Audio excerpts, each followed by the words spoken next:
Shalom, il y a deux réponses à donner. La réponse qu'on donne à ces gens-là et la réponse pour nous. À ces gens-là, c'est très simple. Vous vivez dans une démocratie. Démocratie, il y a des systèmes éducatifs pour les non-religieux, pour les moitiés religieux et pour les religieux. De même que vous comprenez que les religieux ne veulent pas empêcher l'enseignement non religieux, vous pouvez aussi comprendre que vous ne pouvez pas empêcher l'enseignement religieux. Donc c'est ça la démocratie, avec les pour qu'il y a et les contre qu'il y a. C'est en tout cas la situation de fait qu'il y a ici une démocratie, et c'est un argument qui est imparable pour eux. Maintenant, pour nous, il est clair que tel que l'article, comme il a été écrit, on fait des religieux orthodoxes une sorte de arriérés dans leur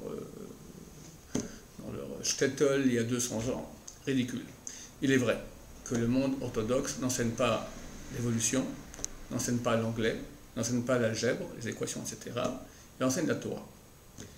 Il est vrai que les femmes, elles, oui, elles apprennent l'histoire, apprennent les maths, mais pas les hommes. Pourquoi? Parce que les hommes ont une sorte d'étude de Torah. Et maintenant, je vais expliquer. Il y a des priorités. Il est clair que il est bien, que je souhaite à tous les goïms d'être des gens qui sont éduqués, cultivés, et qui sachent l'anglais, plusieurs langues, les maths, l'histoire, etc. Mais est-ce que c'est l'essentiel dans la vie? C'est ça la question des questions. Nous, dans le monde orthodoxe, on veut mettre l'accent sur ce qui est essentiel. L'essentiel, c'est moi. Ma relation avec Dieu, ma relation avec ma femme, avec mon entourage, avec mes enfants, donner une qualité de vie. Faisons une petite étude comparative. Que propose le monde occidental au niveau de qualité de vie? Alors, tu auras des équations, tu auras l'anglais, tu auras les dinosaures, tu as tout ce que tu veux. Mais regarde dans quel monde tu vis. Ton mari, tu l'oublies, parce qu'à 40 ans, il y a la concurrence de 20 ans. Et regarde les autres femmes, c'est que dans la rue, c'est encore gentil. Il y a Internet, il y a la pornographie. Quelqu'un m'a dit dernièrement qu'ils ont fait une étude en Amérique, ils ont voulu voir une étude comparative au niveau du cerveau, voir entre les personnes qui ont vu des films pornographiques et d'autres qui n'en ont pas vu. Et c'est un de mes élèves qui m'a dit, ils n'ont pas trouvé. Ils ont trouvé quelqu'un qui n'a pas vu de films pornographiques. 1% des enfants de 6 ans dans le monde voient des films pornographiques. Il paraît que les dessins animés aujourd'hui, c'est carrément c'est immoral. Les dessins animés, la drogue, les tromperies, on t'invite à faire l'adultère, d'accord, le rapport à autrui, il faut être magouilleur, il faut être...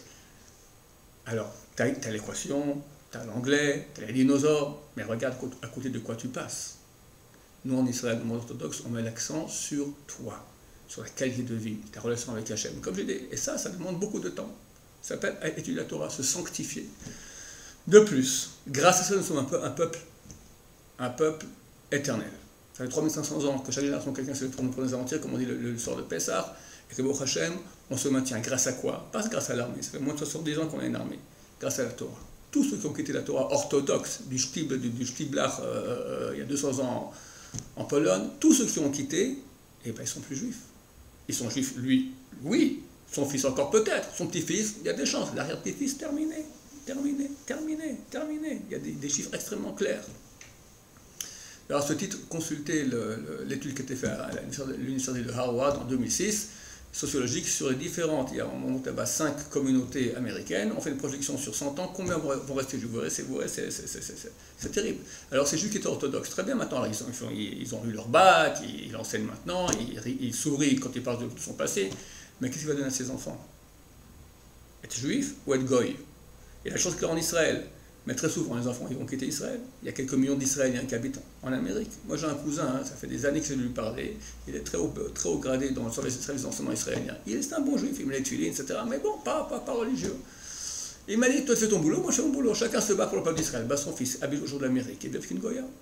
Et comme ça, ce ne sont pas des milliers de cas, des millions de cas. Lieberman, qui est le ministre de la Défense en Israël, a dit les dangers de l'assimilation qu'il y a à l'étranger sont bien pires que nos ennemis qui sont autour de nous, alors Hezbollah, etc. C'est rien par rapport. L'assimilation fait beaucoup plus de mal. Comment on arrive à l'assimilation? Les juifs orthodoxes? Non, ceux qui quittent la yeshiva. Ceux qui disent l'équation plus importante, l'anglais plus important, les dinosaures. Comment voulez-vous qu'on enseigne les dinosaures dans les yeshivot? Sachez que l'évolution, c'est une théorie, ça n'a jamais été prouvé, jamais. J'ai fait des cours aussi, je pouvais les regarder sur l'âge du monde. La Torah dit que le monde a été créé. Beaucoup de scientifiques le prouvent aujourd'hui. Mais simplement, si Dieu existe, Alors c'est bien embêtant, parce que qu'est-ce qu'on fait maintenant de tous les kiffs, entre guillemets, qu'on veut, le shit, les filles, etc. C'est très embêtant, alors on fait une sorte d'invention que le monde s'est fait comme ça, on arrive à l'être humain si parfait comme ça, c'est ridicule, ridicule, mais c'est préférable que de dire que c'est Dieu. Ces gens-là ont quitté la Torah, c'est très triste pour eux, alors ils sont peut-être heureux maintenant, ils pensent qu'ils sont sortis d'un monde primitif à un monde cultivé, mais quelle est leur continuation du peuple juif? Et moi je dis non, dans le monde fermé, orthodoxe, on peut être extrêmement cultivé. Mes enfants, moi j'ai 7 filles et un garçon. Alors parlons, les filles, j'ai une fille qui est prof d'anglais. Je ne parle pas anglais, moi j'ai fait en Suisse, j'ai appris un peu d'anglais, ok, mais c'est pas ma langue maternelle, je parle très très peu l'anglais.